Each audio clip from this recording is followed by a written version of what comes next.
परमेश्वर का धन्यवाद जो आज हमको संभाला है, आज के दिन हमको संभाल के रखा है और हमारी सहायता की है और हमको तंदुरुस्ती दी है। सारी बातों के लिए हम अपने परमेश्वर का धन्यवाद देते हैं, जो कि हमारा परमेश्वर हमारी सब बातों में वफादार रहा है, हमारे साथ साथ रहा है, हमारे श्वास को चलाया है, हमको जिंदों की धरती पे रखा है। हम कितना भी परमेश्वर का धन्यवाद करें वो हमारे लिए कम है। हम परमेश्वर का धन्यवाद जितना हमको करना चाहिए उतना कर नहीं पाते। तो परमेश्वर ने हमको असल में धन्यवाद ही करने के लिए नहीं बनाया है। अगर हम परमेश्वर के वचन में देखें तो परमेश्वर ने हमको क्यों बनाया है करके अगर कोई सवाल हमारे सामने ये आता है तो क्यों बनाया है करके बहुत सारे लोग इस बात का because your storage is full. Please log in and delete recordings or purchase more storage from your account. इस बात का जवाब बहुत सारे लोग इस प्रकार से देते हैं कि परमेश्वर ने हमको उसकी महिमा करने के लिए बुलाया है या उसकी आराधना करने के लिए बुलाया है। अगर हम परमेश्वर के वचन में देखें तो परमेश्वर ने हमको उसकी आराधना करने के लिए नहीं बुलाया। अगर प्रभु के वचन में देखा जाए तो परमेश्वर के पास हजारों करोड़ों की तादाद में परमेश्वर के पास बड़े बड़े स्वर्गदूत हैं, जो एक ही स्वर्गदूत पूरी धरती को हिला सकते हैं, एक स्वर्गदूत। तो प्रकाशित वाक्य में भी हम पढ़ते हैं प्रभु के वचन में से तो कितने बली स्वर्गदूत हैं, बड़े बड़े स्वर्गदूत हैं प्रभु के वचन में, जिसका एक पांव धरती पर और एक पांव समुद्र के अंदर हम प्रभु के वचन में देखते हैं। तो परमेश्वर के पास उसकी महिमा करने के लिए करोड़ों की तादाद में स्वर्गदूत हैं, उसकी आराधना करने के लिए करोड़ों की तादाद में स्वर्गदूत हैं। तो परमेश्वर ने हमको क्यों बनाया है? परमेश्वर ने हमको उसकी महिमा या उसकी आराधना या उसका नाम जपने के लिए नहीं बुलाया। जैसे दूसरे लोग लोगों को सिखाते हैं कि परमेश्वर ने हमको नाम जपने के लिए उसका नाम जपते रहे करके हमको करना है, लेकिन परमेश्वर का वचन हमको नाम जपने के लिए नहीं बोलता, क्योंकि नाम जपने से हमारा उद्धार नहीं होगा, परमेश्वर का नाम जपने से हमारा कुछ नहीं होगा। परमेश्वर ने हमको बनाया है तो अपने स्वरूप और समानता में परमेश्वर ने जब हमको बनाया, जब मनुष्य पाप में गिर गया, परमेश्वर का स्वरूप और समानता जब मनुष्य के अंदर से चला गया, तो परमेश्वर चाहता था कि मनुष्य दोबारा फिर उठे और उठकर क्या करे, परमेश्वर को ढूंढे और परमेश्वर उसको शक्ति दे और उस आत्मा की शक्ति से बलवंत होकर मनुष्य खुद उस आत्मा के द्वारा और उस अनुग्रह के द्वारा मेरी तरह बने, मेरे समान बने। परमेश्वर की ये इच्छा है हमारे जीवन में कि मनुष्य उसके समान बने। प्रभु के वचन में अगर हम उत्पत्ति में पढ़ते हैं तो परमेश्वर ने अपने स्वरूप और समानता में मनुष्यों को बनाया ताकि मनुष्य के साथ क्या करे, संगति करे, उसके साथ रहे, उसके साथ मिलकर काम करे। हम अगर शुरू में देखते हैं तो परमेश्वर सच में मनुष्य के साथ दिन के ठंडे समय में संगति करने के लिए आता था और संगति करने के साथ साथ परमेश्वर क्या करता था, मनुष्य को क्या देता था, काम भी देता था। मनुष्य जब परमेश्वर ने बनाया तो परमेश्वर ने और भी चीजें बाद में जब बनाई हैं, क्रिएट की हैं, तो परमेश्वर मनुष्य के साथ क्या कर रहा है, मिलकर काम कर रहा है। जैसे हम प्रभु के वचन में देखें, मनुष्य जानवरों को क्या रख रहा है, नाम रख रहा है। परमेश्वर जानवर को बनाकर उसके सामने लेके आया और मनुष्य उसका क्या रख रहा है, नाम रख रहा है। तो मिलकर दोनों ही काम कर रहे हैं। तो परमेश्वर मनुष्य को सिर्फ अपनी आराधना करने के लिए, अपनी महिमा करने के लिए नहीं बनाया। मैंने जैसे आपको बोला था, जैसे एक मंत्री, जैसे एक पॉलिटिशियन क्या करते हैं, बहुत सारे लोगों को इकट्ठा करके कुछ पैसे देके उनको क्या बोलते हैं, जिंदाबाद मुर्दाबाद, जिंदाबाद जिंदाबाद करके बोलते रहो करके, ऐसा करते हैं। लेकिन परमेश्वर ने हमको ऐसा नहीं बनाया, जिंदाबाद यीशु मसीह जिंदाबाद या यहोवा परमेश्वर जिंदाबाद या उसकी स्तुति हो, उसकी बड़ाई हो, ये कहने के लिए नहीं बुलाया। उसने हमको अपने समान बनने के लिए बनाया है ताकि हम उसके साथ युगानुयुग तक उसके साथ रहकर राज्य कर सके। प्रभु के वचन में इस वचन को पढ़ लेते हैं। हम अपने विषय की ओर अभी नहीं आए हैं, लेकिन एक वचन हम पढ़ लेंगे प्रभु के वचन में से, प्रकाशित वाक्य की किताब उसका 3 अध्याय उसका 21। प्रभु की इच्छा इसमें क्या है हम प्रभु के वचन में देखते हैं। प्रकाशित वाक्य उसका 3 अध्याय और उसका 21 वचन प्रभु के वचन में से पढ़ेंगे। जो जय पाए मैं उसे अपने साथ अपने सिंहासन पर बिठाऊंगा। जो जय पाए मैं उसे अपने साथ अपने सिंहासन पर बिठाऊंगा। जैसे मैं भी जय पाकर अपने पिता के साथ उसके सिंहासन पर बैठ गया। जैसे मैं भी जय पाकर अपने पिता के साथ उसके सिंहासन पर बैठ गया करके प्रभु के वचन में लिखा है। तो परमेश्वर क्या चाहता है? मनुष्य जय पाए। जैसे प्रभु यीशु मसीह अपने जीवन काल में रहते हुए जय पाए हैं, ऐसे ही परमेश्वर भी चाहता है कि हर मनुष्य जय पाए और जय पाकर उसके साथ बैठे, उसके साथ सिंहासन पर बैठे। हम में से कोई भी, बहुत सारे हम इधर उधर जब उदाहरण देखते तो कोई भी नहीं चाहता कि कोई हमारे साथ आकर बैठे। हम में से कोई, बोलने का मतलब, कभी भी कोई ऑफिसर हो तो वो नहीं चाहता कि मेरे बराबर में कोई कुर्सी पर आके ऑफिसर बन जाए, या कोई बहुत बड़ा मंत्री हो, वो भी नहीं चाहता कि मेरा कोई रिश्तेदार या कोई मेरा दोस्त मेरे साथ आकर मेरे साथ बैठ जाए, कोई भी नहीं चाहता। लेकिन एक ही है दुनिया में जो चाहता है कि कोई मेरे बराबर में बन जाए, और दुनिया में कोई भी आपको नहीं मिलेगा जो आपको कहे या सोचे कि कोई मेरे बराबर में बन जाए। इससे परमेश्वर का प्रेम हमको मालूम होता है। आपके रिश्तेदार, आपके दोस्त भी नहीं चाहेंगे, बहन भाई भी नहीं चाहेंगे कि आपके बराबर में कोई बन जाए। यही सोचेंगे लोग कि ये हमसे पीछे ही रहे तो सही बात है, हमारी जय जयकार करता रहे, हमारी बातें मानता रहे, लेकिन हमसे ऊपर ना चला जाए कहीं। तो केवल परमेश्वर ही है जो चाहता है कि मनुष्य ऊपरले लेवल तक पहुंचे, जय पाकर मेरे साथ बैठे। तो जय पाकर परमेश्वर ने इंसान को, मनुष्य को परमेश्वर के साथ बैठने का मौका दिया है। मैं आपसे एक सवाल पूछता हूं, अगर आपके खिलाफ, अगर आप एक बैंक के बहुत बड़े अधिकारी हैं और आपका कोई कर्मचारी, जैसे कोई क्लरिकल जॉब में या कैशियर, आपके बैंक में चोरी कर ले, पैसा चुरा ले, तो आप उसको एक बार तो पनिशमेंट दोगे, और दूसरी बार अगर वो आपसे बोले कि मुझे नौकरी पर दोबारा रख लो, मैं अपनी गलती को मान लेता हूं, मैंने गलती की है और मैं उसका हर्जाना भी भुगतने के लिए तैयार हूं, तो क्या आप उसको दोबारा उस क्लरिकल जॉब में या कैशियर के जॉब में, जो कि बहुत ही महत्वपूर्ण जॉब है, कैशियर की जॉब में रखोगे? कैश पर बिठाओगे? कभी भी नहीं बिठाओगे। आप उसको चपड़ासी भी नहीं रखोगे। क्यों? क्योंकि उसके ऊपर से आपका विश्वास क्या हो गया? उठ चुका है। अभी आप उसको रखने वाले नहीं हैं। लेकिन हम परमेश्वर के वचन में देखें तो परमेश्वर ने, अगर अदन वाटिका में देखें, उत्पत्ति की किताब में देखें, तो परमेश्वर ने मनुष्य को अपने साथ का स्थान दिया था। मतलब उसके साथ बात करने वाला स्थान दिया था, उसके बराबर का स्थान दिया था। स्वर्गदूतों के पास परमेश्वर बात करने के लिए नहीं जाता था कहीं भी, लेकिन आदम के पास बात करने के लिए नीचे उतर कर आता था स्वर्ग से। क्यों? क्योंकि परमेश्वर का स्वभाव और मनुष्य का स्वभाव एक ही तरह का था। पूरे ब्रह्मांड में केवल आदम ही उसकी तरह था, उसकी तरह सोचता था, उसकी तरह काम करने का तरीका था। तो परमेश्वर चाहता था कि मनुष्य के साथ क्या करे? रहे और उसके साथ वास करे। और जब आदम ने पाप कर लिया, इतना बड़ा स्थान परमेश्वर ने उसको दिया, तो पाप कर लिया, वो अनाज्ञाकारिता कर दी, उसने विश्वासघात किया जब परमेश्वर के साथ, तो आदम अपनी ही गलती के कारण अदन वाटिका से बाहर गया। लेकिन परमेश्वर चाहता तो उसको उधर ही खत्म कर सकता था, सारा काम तमाम कर सकता था। परमेश्वर ये बोल सकता था, मैं दोबारा मनुष्यों को अब तैयार करूंगा अपनी मर्जी से। लेकिन परमेश्वर ने ऐसा नहीं किया। परमेश्वर ने उसी मनुष्य को दोबारा उठकर, अपने पाप की हालत से दोबारा उठकर, परमेश्वर के साथ दोबारा उस हालत में आने का क्या कर दिया? मौका दे दिया। पहले तो आदम परमेश्वर के साथ नहीं बैठता था, सिंहासन के ऊपर, लेकिन पाप करने के बाद सोच के देखो परमेश्वर का प्रेम कैसा, उसका सोच कैसा है।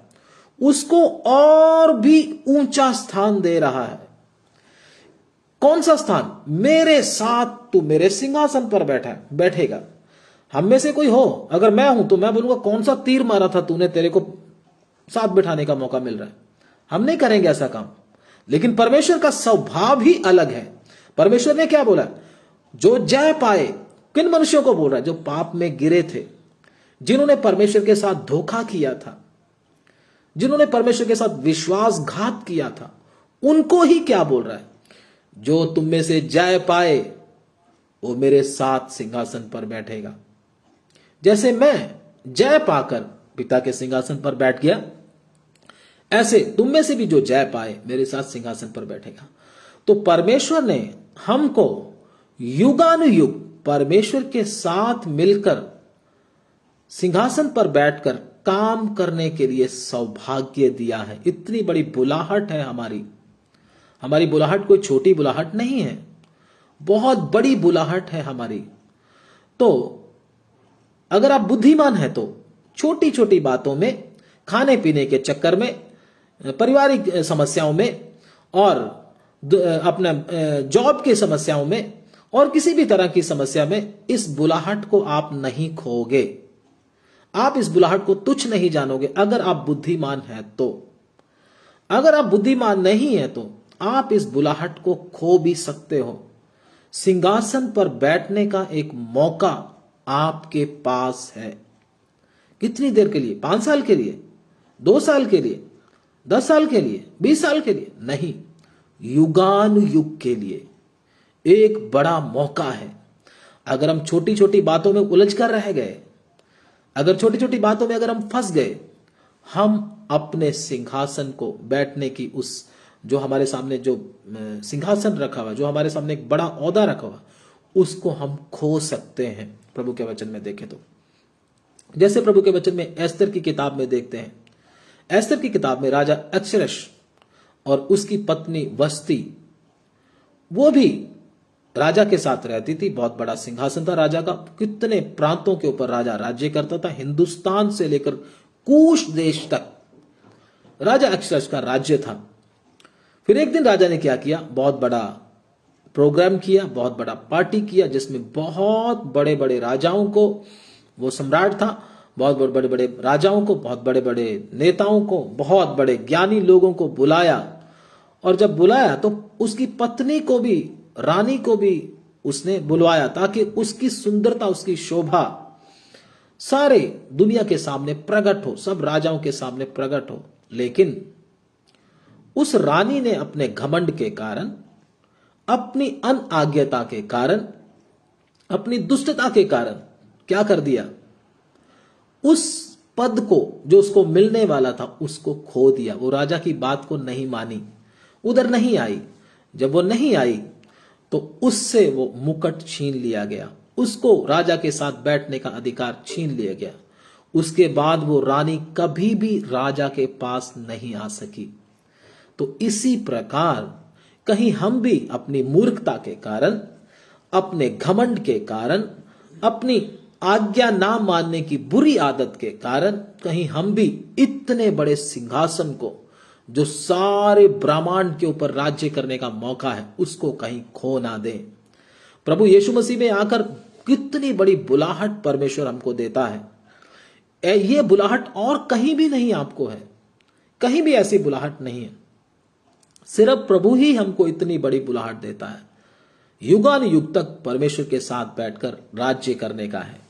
तो हमको भी चाहिए बड़ी बुद्धिमानी के साथ, बड़े ही मेहनत के साथ, बड़े ही पूरे मन के साथ हमको जो बुलाहट मिला है परमेश्वर के साथ सिंहासन पर बैठने का, उस बुलाहट के अनुसार मुझे और आपको क्या करना है, काम करना है। लेकिन हमारे काम देखे तो हमारे काम तो एक चपड़ासी बनने वाले भी नहीं है। अगर हमारी आदत को देखे तो, हमारे कामों को देखे तो, लेकिन हमारा परमेश्वर हम कमजोरों को, हम दुर्बलों को, हम निर्बलों को, हम बुरी आदतों वालों को फिर भी इतना बड़ा मौका देने के लिए तैयार है। अगर कोई आप में से चाहता है प्रभु की उस बुलाहट के लिए तैयार होना, तो आज से ही हम कमर बांधें और प्रभु को बोले, प्रभु मैं उस बुलाहट के लिए तैयार होना चाहता हूं जो आपने मुझे दी है। मैं आपको बोलता हूं, ये सिर्फ शैतान आपके मन में डालेगा, ये सिर्फ बातें ही हैं। मेरे भाई, ये बातें नहीं है, ये वास्तविकता है, ये सच्चाई है। अगर आप इसको बात ही समझते हैं, तो एक कहानी ही समझते हो, तो मैं आपको बोलता हूं, आप किसी और ही आत्मा के अंडर कंट्रोल आ चुके हैं। आपका जो आत्मा है उस पे शक है। क्यों? क्योंकि आपको परमेश्वर के वचन के ऊपर विश्वास नहीं। अगर आप परमेश्वर के वचन को विश्वास के साथ सुनते हैं, तो उसके अनुसार आप क्रिया भी करेंगे, उसके साथ आप कोशिश भी करेंगे। अगर आप कोशिश नहीं करते, आप जैसे पहले थे वैसे ही चल रहे हैं, तो मैं आपको बोलता हूं, आपको परमेश्वर के वचनों के ऊपर विश्वास नहीं है। आप इसको कहानी की तरह लेते हो, जो कि आपके लिए आने वाले समय में बहुत ही घातक सिद्ध हो सकता है। मैं आपको बताऊं, सर्वशक्तिमान परमेश्वर हम जिसके योग्य भी नहीं थे, वो बड़ी बुलाहट से हमको परमेश्वर ने बुलाया है। इस बुलाहट को अपने हाथ से जाने ना दें। लेकिन मैं आपको बोलता हूं, बहुत सारे मूर्ख लोग इस बुलाहट को खो देंगे आने वाले समय में। क्यों? क्योंकि वो दुनिया की चीजों को देखते हैं, दुनिया के रीति रिवाज को ही देखते हैं, दुनिया को ही मतलब उसके कल्चर को ही फॉलो करते हुए चल रहे हैं। परमेश्वर की बातों को सच नहीं मानते। सच ना मानने के कारण शैतान के अंडर कंट्रोल में इन दिनों बहुत से लोग आने वाले हैं। परमेश्वर का आत्मा इस विषय में क्या कहता है? कौन कौन से लोग शैतान के वश में इन दिनों में पड़ने वाले हैं? पहले ही परमेश्वर का आत्मा एक तरह की भविष्यवाणी की तरह ही आपको बता रहा है। ये एक भविष्यवाणी है। परमेश्वर का आत्मा भविष्यवाणी भी करता है। किस प्रकार की आदत वाले लोग आने वाले समय में अंधकार की ताकतों के वश में आने वाले, पहले से ही आपको बताया जा रहा है, पहले से ही आगाह किया जा रहा है आपको। आप पढ़ेंगे प्रभु के वचन में से, पढ़ें 2 थिस्सलुनीकियों उसका 2 अध्याय, 2 Thessalonians chapter 2 verse 9 and 10। उस अधर्मी का आना जी। शैतान के कार्य के अनुसार सब प्रकार की झूठी सामर्थ्य जी। और चिन्ह और अद्भुत काम के साथ, और नाश होने वालों के लिए अधर्म के सब प्रकार के धोखे के साथ होगा, क्योंकि उन्होंने सत्य से प्रेम नहीं किया, जी। जिससे उनका उद्धार होता। जी। जी। इसी कारण परमेश्वर उनमें एक भटका देने वाली सामर्थ्य को भेजेगा कि वह झूठ की प्रतीति करे, ताकि जितने लोग सत्य की प्रतीति नहीं करते वे अधर्म से प्रसन्न होते हैं, वे सब दंड पाएंगे। जी। इधर प्रभु का वचन क्या कहता है? बहुत सारे लोग क्या हो जाएंगे? दूसरे आत्मा के अधीन में हो जाएंगे। कौन? जिन्होंने परमेश्वर के वचन को, जो आपको बताया जाता है, सत्य को नहीं माना। प्रभु का वचन इधर साफ साफ शब्दों में कहता है, अगर हम इसको पढ़ते हैं तो प्रभु के वचन में लिखा है, उस अधर्मी का आना शैतान के कार्य के अनुसार सब प्रकार की झूठी सामर्थ और अद्भुत काम और चिन्ह और अद्भुत काम के साथ, और नाश होने वालों के लिए अधर्म के सब प्रकार के धोखे के अनुसार होगा, क्योंकि उन्होंने सत्य से प्रेम नहीं किया, जिससे उनका उद्धार होता। जब परमेश्वर, ध्यान से सुनिएगा, जब परमेश्वर हमारे स्वार्थीपन या हमारे दोगलेपन या हमारी बुरी आदत या हमारा किसी प्रकार का बुरा व्यवहार के खिलाफ बोलकर, उसके खिलाफ गवाही देकर परमेश्वर का आत्मा अपने वचन के द्वारा जब हमसे बात करता है, तो अगर आप उस बात को सुनना नहीं चाहते, आप उन वचनों का विरोध करते हैं, उस परमेश्वर के दास का भी विरोध करते जो आपको सत्य बता रहा है, उसको देखकर आपको खुंदक चढ़ती है, उसको देखकर आपको गुस्सा आता है, ये ऐसा क्यों बोल रहा है, या परमेश्वर के वचनों का विरोध करते हैं, तो आप आने वाले समय में दूसरे आत्मा के अधीन हो सकते हैं। क्योंकि परमेश्वर का वचन क्या कहता है? परमेश्वर खुद उनके अंदर भटका देने वाली सामर्थ को भेजेगा। क्यों? क्योंकि आप अपनी गलती को स्वीकार करना नहीं चाहते, आप अपनी गलतियों को मानना नहीं चाहते।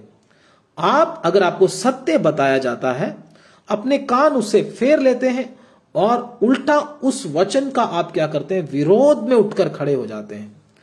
आपके ऊपर, मैं बोलता हूं, भारी खतरा है। दूसरे आत्मा के अंडर में आप आ सकते हैं, क्योंकि प्रभु का वचन इसमें साफ साफ कहता है, इसी कारण परमेश्वर उनमें भटका देने वाली सामर्थ को भेजेगा कि वे झूठ की प्रतीति करें, ताकि जितने लोग सत्य की प्रतीति नहीं करते वरन अधर्म से प्रसन्न होते हैं वे सब दंड पाएं। परमेश्वर का वचन इसको साफ साफ शब्दों में क्या कर रहा है, बयान कर रहा है। तो इधर क्या हमको बहुत खतरा है अगर हम इस प्रकार से करते हैं। परमेश्वर हमको बता रहा है, हम उसको सुनना नहीं चाहते, हम इधर से सुनकर इधर से निकाल देते हैं, उसको हल्के में लेते हैं, बोलते हैं चलता है, कोई बात नहीं, ये तो चलता है। अगर आप ऐसा करते हैं तो हमारे ऊपर भारी खतरा है। हमारे ऊपर भारी खतरा कैसे है? एक तो परमेश्वर हमारे विरोध में क्या कर रहा है, एक दुष्ट आत्मा को भेज रहा है, भटका देने वाली सामर्थ को भेज रहा है। दूसरा, हमारा मन भी हमको धोखा देने वाला है। सबसे पहले हम देखें तो सीरियल वाइज देखें तो एक तो हमारा मन हमको धोखा देने वाला है, दूसरा हमारा शरीर हमको धोखेबाज है क्योंकि ये परमेश्वर की किसी बात को मानने के लिए तैयार नहीं। तीसरा, शैतान भी क्या है, धोखेबाज है। और नंबर चार क्या है, हमारी इच्छाएं और अभिलाषाएं, ये भी क्या है, वचन के खिलाफ है। और नंबर पांच क्या है, परमेश्वर भी हमारे खिलाफ हो जाए तो हम किधर जाएंगे? फिर बचने का तो कोई चांस है ही नहीं। फिर कैसे बचेंगे? ऐसे आदमी को बहुत बड़े जाल में फंसकर नष्ट होना पड़ेगा। अगर परमेश्वर ही हमारे खिलाफ हो गया फिर क्या कर पाएंगे? परमेश्वर उन्हीं के खिलाफ होता है जो सत्य को नहीं मानते जिससे उनका उद्धार होना है। उद्धार के वचन को नहीं मानते, सिर्फ गाना, चंगाई सभा, लेने देने की बात, इधर उधर की बातों की ओर ध्यान देते हैं। जिससे उद्धार होना है उन बातों को सुनना ही पसंद नहीं करते। वो लोग आएंगे दूसरे भटका देने वाले आत्मा के अंडर में। किस समय में? अंतिम समय में। अंतिम समय कौन सा है? अभी आएगा नहीं, अंतिम समय आ चुका है। मैं आपको बता दूं मेरे भाई मेरी बहन, हम किधर खड़े हैं? बहुत बड़ी गहरी खाई के पूरे निशान के ऊपर खड़े हैं। एक पैर आगे गया, समझो गए काम से। इसलिए आप क्या करें? सत्य का वचन जो आपको बताया जाता है उससे अपने मन से प्रेम करें। सत्य को वचन सुनने के लिए हमेशा तैयार रहें। अपनी गलती को मानने के लिए हमेशा तैयार रहें, क्योंकि सत्य का वचन आपकी गलती आपको बताएगा। सत्य का वचन का निशानी क्या है, उसका साइन क्या है? आपकी गलती आपके ऊपर प्रकट करेगा। अगर आपको अपनी गलती सुनने की आदत नहीं है, आप तो गए काम से। इसलिए हमको, अगर परमेश्वर हमारी गलतियां, हमारी कमियों को प्रकट करता है, चुपचाप उसको हमने माना है। हां प्रभु, मेरे अंदर ये गलती पाई जाती है, मेरे अंदर ये कमी पाई जाती है, प्रभु मुझे क्या कर, इससे शुद्ध कर। तो क्या होगा? तब चांस हो सकता है बचने का। लेकिन अगर आप उसको इग्नोर करके उल्टा बताने वाले को काटने की कोशिश करते हैं, आपका उद्धार का काम नहीं होगा। दूसरा आत्मा आकर, भटकाने वाला आत्मा आकर आपको भटकाता रहेगा। आप भटक जाओगे। जिस मार्ग पे आपको चलना चाहिए उस मार्ग पे आप चल नहीं पाओगे, क्योंकि परमेश्वर का वचन इसीलिए हमको क्या करता है, ये बताता है आने वाले दुष्ट आत्मा जो कलीसियाओं में अभी काम करने वाला, कईयों में पहुंच भी चुका है, उसमें आप क्या हो जाओगे? बुरी तरह से फंस जाओगे। और आप धीरे धीरे, प्रभु का वचन क्या कहता है, इसमें वचन पढ़ेंगे, 9 वचन पढ़ेंगे, 9 और 10। उस अधर्मी का आना शैतान के कार्य के अनुसार सब प्रकार की झूठी सामर्थ्य और चिन्ह और अद्भुत काम के साथ और नाश होने वालों के लिए अधर्म के सब प्रकार के धोखे के साथ होगा। आप भी चिन्ह चमत्कारों पे क्या करने लगेंगे? विश्वास करने लगेंगे। आपको भी अच्छा लगने लगा, नहीं ये बुरा नहीं है, चिन्ह चमत्कार अच्छे हैं। सच्चाई का वचन सुनना, उद्धार का वचन सुनने का, उसको सीखने का कोई फायदा नहीं है। ये चिन्ह चमत्कारों के पीछे चलते हैं, यही सही है। क्योंकि बहुत सारी दुनिया उधर जा रही है, बड़ी भीड़ उधर जा रही है चिन्ह चमत्कारों के पीछे। मैं भी चिन्ह चमत्कारों के पीछे जाऊंगा, ऐसा आपके मन में आने लगेगा। अगर आप में से किसी के मन में ऐसा आ रहा है, आप खतरे के निशान के पास खड़े हैं, मैं आपको बोल दूं। इसलिए अगर आप बचना चाहते हैं तो जल्दी से अपनी गलती को मान ले, अपने आप को सच्चा साबित करने की कोशिश ना करें। हम में से बहुत सारे लोग अपने को सच्चा साबित करने की कोशिश करते हैं, मैं सच्चा हूं, बाकी सब झूठे हैं। ऐसा नहीं। जब आपका गलती आपको बताया जाता है, उसी समय उसको माने, हां ये मेरे अंदर है। इसको बोलते हैं नम्रता। परमेश्वर इस नम्रता को क्या करता है? पसंद करता है। लेकिन अगर आपकी गलती जब आपको बताई जाती है, आपको मालूम है मेरी गलती है, लेकिन फिर भी आप उसको विरोध करने के लिए उठकर खड़े होते हो, आप सही मार्ग पर नहीं चल रहे, आपका मार्ग फिर सही नहीं है। तो इसलिए इन दिनों में मुझे और आपको क्या करना है? बड़े ध्यानपूर्वक शैतान के आत्मा के अंडर में आने से अपने आप को बचाकर रखना है। बहुत सारे लोग इस भरमाने वाली आत्मा के वश में आ जाएंगे। भेजेगा कौन? परमेश्वर ही भेजेगा। मैं आपको बोल रहा था, अगर परमेश्वर ही हमारे खिलाफ हो जाए, आपका विरोधी परमेश्वर ही हो जाए, फिर आपको बचा कौन सकेगा? इसलिए परमेश्वर आपके विरोध में ना हो, आप अगर बचना चाहते हैं तो एक ही काम करें, अपनी गलती को चुपचाप मान लें। हां प्रभु के दास, मेरे अंदर ये कमी है, मेरे अंदर ये गलती है, कृपया करके मेरे लिए प्रार्थना करें। तो ऐसा करने से आप ईमानदार बन जाते हैं। ईमानदार लोग ही स्वर्ग में जाएंगे। डाकू जो प्रभु यीशु मसीह के साथ सूली पे लटका हुआ था, एक ने तो नहीं माना अपनी गलती, एक ने मान लिया हम पापी हैं, हम अपनी गलतियों के कारण सूली पे चढ़े हैं। यीशु मसीह को बोला, प्रभु अगर तू अपने स्वर्ग लोग में जब जाए तो मुझे भी याद करना। प्रभु ने बोला, तू आज ही मेरे साथ किधर होगा? फिरदौस में होगा, स्वर्गलोक में होगा। उसने बोला, प्रभु यीशु मसीह ने उसके साथ वायदा कर लिया है, तो वो उधर पहुंचा। क्यों? क्योंकि वो ईमानदार बन गया। अगर मैं और आप भी अगर ईमानदार बन जाते हैं, पवित्र करने का काम प्रभु का है। मैं और आप खुद पवित्र नहीं बन सकते, बस ईमानदार तो बन सकते, बता तो सकते हैं, हां मेरी कमी है, मेरी गलती है, आपने मुझे सही बताया, आप सही बोल रहे हैं। नहीं नहीं नहीं, मेरी तो ऐसी गलती नहीं, आप मुझे गलत समझ रहे हैं, मैं तो गलत हूं नहीं, हो सकता आप गलत हो।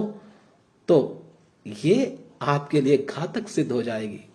इसलिए अपने आप को बदलने की कोशिश करें, प्रभु के वचन के द्वारा ठीक करने की कोशिश करें।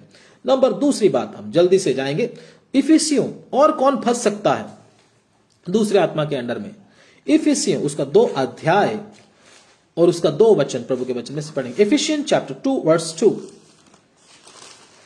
धन्यवाद। जिनमें तुम पहले इस संसार की रीति पर जी और आकाश के अधिकार के हाकिम अर्थात उस आत्मा के अनुसार चलते थे, जो अब भी आज्ञा ना मानने वालों के में कार्य करता है। जी, इधर प्रभु का वचन क्या कहता है? जिनमें तुम पहले संसार की रीति पर। अगर आप अभी भी संसार की रीति का मतलब ट्रेडिशन ऑफ द वर्ल्ड, रीति रिवाज, संसार का रीति, उसके अनुसार अगर आप अभी भी चलते हो मसीह में आकर भी, तो आपके लिए भी मेरे भाई साहब बहुत भारी खतरा है। शादी के ऊपर पंजा लगाने का जो प्रोग्राम है, ये किधर से आया है बताइए जरा? कहीं वचन में है? दुष्ट आत्माओं की शिक्षा है ये। आप विश्वासी होकर भी दुष्ट आत्माओं की शिक्षाओं को मान रहे हैं, आप उसके अंडर में आएंगे ही आएंगे, मैं आपको बताता हूं। इसलिए परमेश्वर के साथ धोखा करना छोड़ दें। अपने आप को सही समझते हैं आप, लेकिन आप वचन के अनुसार मेरे भाई नहीं चल रहे। शैतान को तभी तो मौका मिलता है। रीति अगर हम करते, पहले जो हो गया सो हो गया, आप उसको छोड़ो, पहले की बातें भूल कर आगे की ओर दौड़ो। अगर आप फिर मुड़ मुड़ कर वही काम करते जा रहे हो, दीवारों के ऊपर पंजे चिपकाते जा रहे हो और संसार की रीति के अनुसार चलते जा रहे हो, आपका फिर खैर नहीं। मैं आपको बता दूं, वचन सच्चा है, बचने के लिए, आपके बचने के लिए है। बेशक ये वचन सख्त है, लेकिन आपके प्राणों को बचाने के लिए है। अगर आप इसको विरोध करते हैं, अगर इसको निग्लेक्ट करते हैं, आपके ऊपर परमेश्वर भटका देने वाली सामर्थ को भेजेगा। आपको फिर सत्य का वचन सही नहीं लगेगा, आपको झूठ मूठ की बातें ही सही लगेंगी, और फिर आप धीरे धीरे उस आत्मा के अंडर में आकर शैतान के पूरा ही वश में आ जाओगे। छुड़ाने वाला फिर कोई नहीं मिलता। जब परमेश्वर ही हमारे विरोध में हो गया, कौन सा पास्टर हमको छुड़ाएगा? मैं आपको बोलूं, कितने भी बड़े पास्टर के पास आप चले जाओ, नहीं छुड़ा पाएगा आपको वो। क्यों? सबसे भयानक बात हो गई, कौन विरोध में आ गया? परमेश्वर विरोध में आ गया। इसलिए सत्य जब आपके सामने आता उसको माने, हां हमारे अंदर ये गलती है, आगे से हम ऐसा करने वाले नहीं है, प्रभु तो हमको शक्ति दे ऐसा ना करने की, तभी बचने का है, नहीं तो बचने का चांस नहीं है हमारा। आने वाले समय में बहुत भयानक बातें होने वाली है मेरे भाई मेरी बहनों। ध्यान से परमेश्वर के वचन को सुन लो। इस वचन को दोबारा पढ़ दीजिएगा। जिनमें तुम पहले इस संसार की रीति पर और आकाश के अधिकार के हाकिम अर्थात उस आत्मा के अनुसार चलते थे जी, जो अब भी आज्ञा ना मानने वालों में कार्य करता है। हाँ, दूसरा, ये सबसे पहले किसके अंदर था? जो संसार की रीति पर चलते हैं उनको पकड़ा है। दूसरा, जो आज्ञा नहीं मानते। किसकी आज्ञा नहीं मानते? परमेश्वर के वचन की, परमेश्वर की और परमेश्वर के दासों की आज्ञा नहीं मानते, अपनी ही मर्जी करते। जब भी करेंगे अपनी ही मर्जी करेंगे, पंगा डालकर फिर बाद में बोलेंगे ये हो गया, अब क्या करें जी, अब बताओ क्या करें। अब तो फिर परमेश्वर ही करेगा या शैतान करेगा, पास्टर कुछ नहीं कर सकता। इसलिए मैं आपको बोलता हूं, जो आज्ञा नहीं मानते वो धोखा खाते हैं, धोखा मिलता है उनको। प्रभु का वचन कहता भटका देने वाली सामर्थ उसके ऊपर आती है, वो धोखे पर धोखा ही खाते चले जाते हैं। इसलिए कृपा करके मेरी आपको हाथ जोड़कर विनती है, परमेश्वर के वचन में जो लिखा उन आज्ञाओं को माने। परमेश्वर के दास जो आपको परमेश्वर के वचन में से गाइड करते हैं, जो वचन में से करते हैं, मैं उसकी बात करता हूं, उसको कभी भी आप छोड़ना नहीं, उस बात को पक्का मानना, चाहे कुछ भी हो जाए। अगर नहीं मानते तो परमेश्वर का वचन क्या कहता है? जो अब भी ना आज्ञा मानने वालों के अंदर क्या करता है? वही भटका देने वाला आत्मा अब भी बहुतों के अंदर काम कर रहा है। मैं आपको बोल दूं, भटक चुके हैं अपने रास्ते से। जो रास्ते से भटक गए वो कभी मंजिल पर पहुंचते हैं? कभी भी अपनी मंजिल पर नहीं पहुंचते। इसलिए मुझे और आपको अगर बचना है तो हमको इस भटका देने वाली सामर्थ्य से बचना है तो परमेश्वर की और परमेश्वर के दासों की जो आपके ऊपर नियुक्त किए गए उनकी आज्ञा को माने। और क्या करें? संसार की रीति पर ना चले, संसार के रिवाज, संसार के ट्रेडिशन के हिसाब से ना चले, तभी आप इससे बच सकते हैं। इस वचन को दोबारा पढ़ दें, कुछ और भी हमको परमेश्वर देना चाहता है तो। जिनमें तुम पहले इस संसार की रीति पर और आकाश के अधिकार के हाकिम अर्थात उस आत्मा के अनुसार चलते थे जो अब भी आज्ञा ना मानने वालों में कार्य करता है। 3 पढ़ दें। इनमें हम भी सबके सब पहले अपने शरीर की लालसाओं में दिन बिताते थे। शरीर की लालसाओं के अनुसार जो चलता है, शरीर को लालसा क्या रहती है? मुझे तो खाना है, बस चाहे कुछ भी हो जाए मुझे तो खाना ही खाना है। ये क्या है? शरीर की लालसा। मुझे तो ये लेना ही लेना है, चाहे कुछ भी हो जाए, पैसा हो चाहे ना, मैं उधार ले लूंगा लेकिन मैं लेकर ही दम लूंगा। परमेश्वर मुझे दे चाहे ना दे, मैं तो लेकर दिखाऊंगा। ये लालसाएं हैं, इच्छाएं हैं हमारे अंदर बहुत सी। मुझे तो उस चीज को पाना ही पाना है, मुझे तो वो चाहिए ही चाहिए, परमेश्वर साथ दे चाहे ना दे। तो उनके ऊपर क्या करता है? ये आत्मा काम करता है। वो भी फंसने के पूरे कगार पर होते हैं। कभी भी शैतान उसको फंसा सकता है, कभी भी, किसी भी समय। शैतान को कई लोग बोलते हैं मैं उस शैतान की पूंछ पकड़कर उसको गिरा दिया, मैंने शैतान को लात मार दी, मैंने शैतान का गर्दन उड़ा दी, सपने में मैंने ऐसे देखा। भाई साहब, शैतान आपका खिलौना नहीं है जिसको आप ऐसे उड़ा दोगे, हवा से उड़ने वाला नहीं है। एक इच्छा आपके मन में डालेगा, आप उसी में गिर जाओगे। एक इच्छा से, एक लालसा से 1 सेकंड लगेगा। बड़ी बड़ी बातें करना छोड़ दें, पहले अपने अंदर के युद्ध को जीतें। अंदर के युद्ध में तो बहुत सारी लालसाओं के अधीन है, बहुत सारी बुरी आदतों के अधीन में। बाहर से लड़ाई कब लड़ोगे? बाहर से लड़ाई तो लड़ ही नहीं पाओगे शैतान के साथ। इसलिए मुझे अपने अंदर की लड़ाई को जीत कर फिर ही बाद में हमने एक भाई साहब बोलता, आपको पंजाब के प्रधान के बारे में मालूम है, आप लुधियाना के प्रधान को जानते हैं, ये करते हैं वो करते हैं। मैंने कहा भाई साहब, अंदर की लड़ाई को पहले आपने कभी देखा है? अंदर की लड़ाई पहले देखो। छोटी छोटी बातों में गिर जाते हैं तो फिर आप उसके ऊपर कैसे जा पाएंगे? कथा कहानियों के ऊपर विश्वास ना करें। अंदर की लड़ाई जो जीतता है, परमेश्वर उसको बाहर आमने सामने लड़ाई में भी जीत देता है। इसलिए मुझे और आपको पहले क्या करना है, अपने अंदर में जो भयानक लड़ाई है उस लड़ाई को पहचान कर उस लड़ाई को जीतना है। बाकी जीत परमेश्वर देगा हमको, हम नहीं लड़ पाएंगे किसी के साथ भी। हम तो मक्खी और मच्छर भी नहीं मार सकते, वो भी हमको डेंगू करके चला जाता है, नहीं कर सकते कुछ। मच्छर का भी कुछ नहीं कर सकते, कितनी दवाई छिड़क लो, कितना आप कछुआ छाप लगा लो, कितनी ऑल आउट लगा लो, कुछ भी कर लो, नहीं हाथ में आता आपके, फिर भी आपको क्या करके चला जाता, बीमार करके चला जाता। इसका मतलब मैं और आप मच्छर का भी कुछ नहीं कर सकते, तो शैतान का क्या कर लेंगे, कुछ भी नहीं कर सकते जब तक परमेश्वर हमको जय ना दे। तो आगे पढ़ते उसको, उसी वचन को। और शरीर और मन की इच्छाएं पूरी करते थे, शरीर और मन की इच्छा को पूरी करते थे, और अन्य लोगों के समान स्वभाव ही से शरीर की इच्छा को पूरा करना और मन मर्जी से चलना। मन की इच्छा मतलब मन मर्जी, मैं अपनी मन मर्जी से चलूंगा, मेरी मर्जी, मैं जिधर भी जाऊं, जो भी पहनूं, जो भी खाऊं, किसी से भी मिलूं, किसी से भी बात करूं, तुमको क्या, मेरी मर्जी, मैं किसी के सुनने वाला नहीं हूं। ऐसे लोग भी उस आत्मा के अधीन में बहुत जल्दी से फंस जाते हैं, जो अपनी मनमानी करते हैं, किसी के सुनने वाले नहीं। उनके ऊपर तो बहुत खतरा रहता है इस दुष्ट आत्मा के अधीन में आने का। तो कितने लोग तो आ चुके। अगर आप बचना चाहते हैं तो इन वचनों का पालन करें। हाँ जी, पढ़े।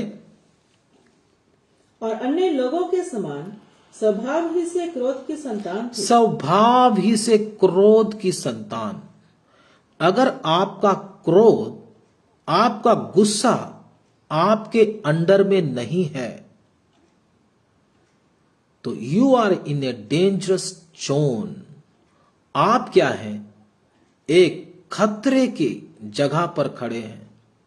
दोबारा फिर बोलता हूं, अगर आपको आपके गुस्से के ऊपर, गुस्से का मतलब ये नहीं गलत बात पे गुस्सा नहीं करना, करना है, बच्चों को डांटना है कोई गलत करता है तो, लेकिन आप छोटी छोटी बातों में इतना आग बबूला हो जाते हो, कुछ भी उठाकर मार देते हो, तो आपका गुस्सा क्या है, आपके ऊपर क्या हो चुका है, हावी हो चुका है। आप क्रोध की संतान बन चुके हैं। आपके ऊपर भी शैतान का आत्मा आकर आपको पकड़ सकता है अगर आप पश्चाताप नहीं करेंगे तो। एक बार उसने आपको अपने कब्जे में ले लिया, निकलना बहुत मुश्किल हो जाएगा। इसलिए मुझे और आपको क्रोध की संतान नहीं बनना। हमको क्या करना है, जो हमको सताए उनके लिए प्रार्थना करना है। हमको शरीर की लड़ाई नहीं लड़ना। प्रभु का दास पौलुस कहता है, जो शरीर के अनुसार हम नहीं लड़ते, क्योंकि हमारी लड़ाई के हथियार शारीरिक नहीं है। अगर आप शरीर की लड़ाई लड़ते हो और ऊपर से बोलते हो हमने शैतान को बांध रखा है, हमने उसको उंगली से बांध दिया, हमने उसको हाथ में बांध दिया, हमने उसको ये कर दिया, हमने उसकी टांग मरोड़ दी, हमने उसका गला काट दिया, आप झूठे हैं। मैं आपको बोल दूं, झूठ बोल रहे हो आप। अगर आपको अपने क्रोध और नफरत और गुस्से के ऊपर कंट्रोल नहीं, तो झूठे हैं आप। क्यों? क्योंकि आप तो उस आत्मा के अंडर में हैं। परमेश्वर का वचन कहता है। आप कौन से शैतान के साथ लड़ रहे हो, किसको बेवकूफ बना रहे हो आप? इसलिए परमेश्वर के वचन को जब हम अच्छी तरह से जान लेते हैं, तब हमको मालूम होता है। बहुत सारा ड्रामा भी दुनिया में आजकल बहुत हो रहा है। इन ड्रामों से हमने क्या करके रहना है, बचकर रहना है। तो ये आपको मालूम हो जाएगा तो कोई आपको धोखा नहीं दे सकता।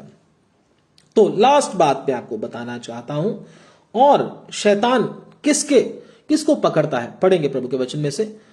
धन्यवाद। उत्पत्ति की किताब, उसका 3 अध्याय, जल्दी से। उत्पत्ति उसका 3 अध्याय, उसका 1 से लेकर 6 वचन तक हम प्रभु के वचन में पढ़ेंगे।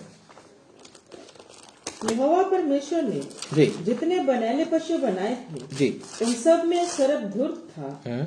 उसने स्त्री से कहा, क्या सच है कि परमेश्वर ने कहा तुम इस वाटिका के किसी वृक्ष का फल ना खाना? हाँ, प्रभु के वचन में इधर क्या लिखा है, जब शैतान सर्प के अंदर आया और किसके साथ बात कर रहा है, हवा के साथ बात कर रहा है।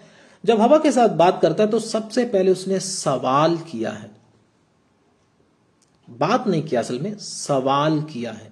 क्या सवाल किया है? क्या ये सच है? क्या सच है? परमेश्वर ने जो तुमको कहा है वो सच है। हमारे पास भी कई बार शैतान आकर क्या बोलता है, तुम्हारा परमेश्वर तुमको बचा लेगा, ये सच है। तुम्हारा परमेश्वर तुमको पाप से निकाल देगा, क्या ये सच है? क्या तुम्हारा परमेश्वर तुम्हारी बुरी आदतों को बदल देगा, क्या ये सच है?